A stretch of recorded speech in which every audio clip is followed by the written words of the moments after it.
চলে আসছি হিরোর অথরাইজ যে ইয়াটা নিলয় লিমিটেড কামাল কাসনা রংপুরে।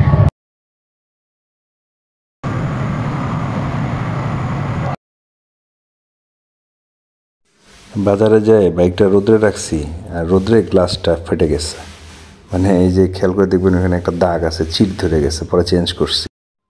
বাইকটা ফার্স্ট সার্ভিসিংয়ের পর থেকেই খুব বাজে সাউন্ড করতেছিল, তখন আমি আবার সেকেন্ড টাইম নিয়ে যাই আর কি। হিরো এক্সট্রিম পর্যাপ্ত লাইট লাগানো আছে। একটা গাড়ি আসতেছে, দেখেন কিচ্ছু দেখা যায় না, বাইরে না লাইট জ্বলতেছে। মারিস না ভাই, মারিস না।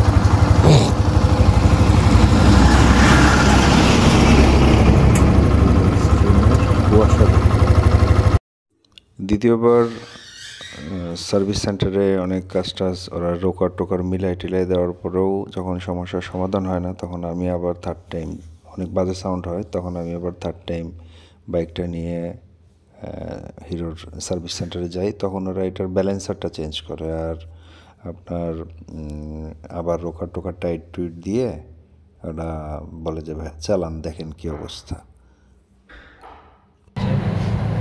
আমরা হিরোর শোরুমে আসছি, ডায়াগনোসিস চলতেছে, দেখা যাক কি হয়। আসসালামু আলাইকুম।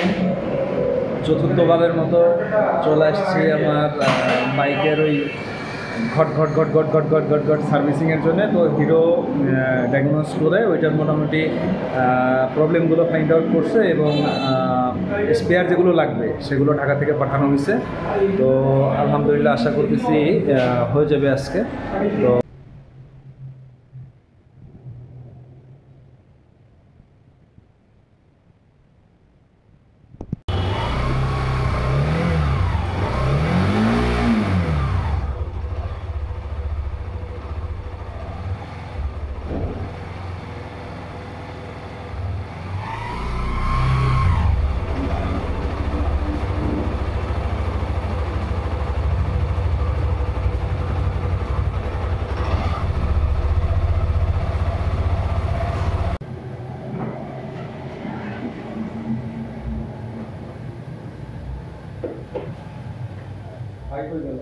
না, ছোট বড়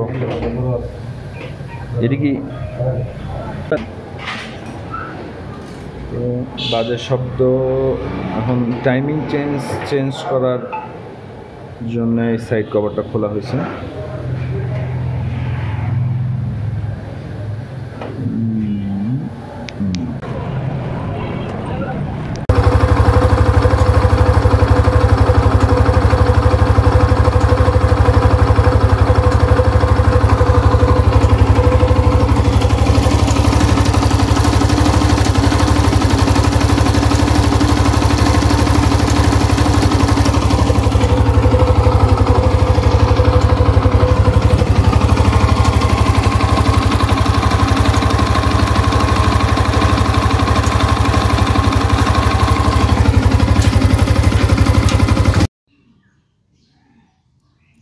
বাইকটা এখানে বেশিক্ষণ না, অল্প কিছুক্ষণ রাখা হয়েছে।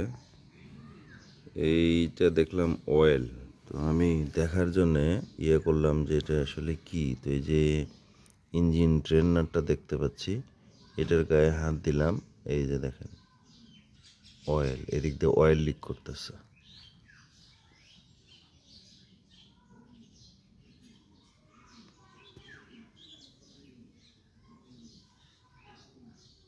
তো আমি আজকে দুপুরে একটা পোস্ট করছিলাম যে আমার হিরো এক্সট্রিম খুবই খারাপ মাইলেজ দিচ্ছে।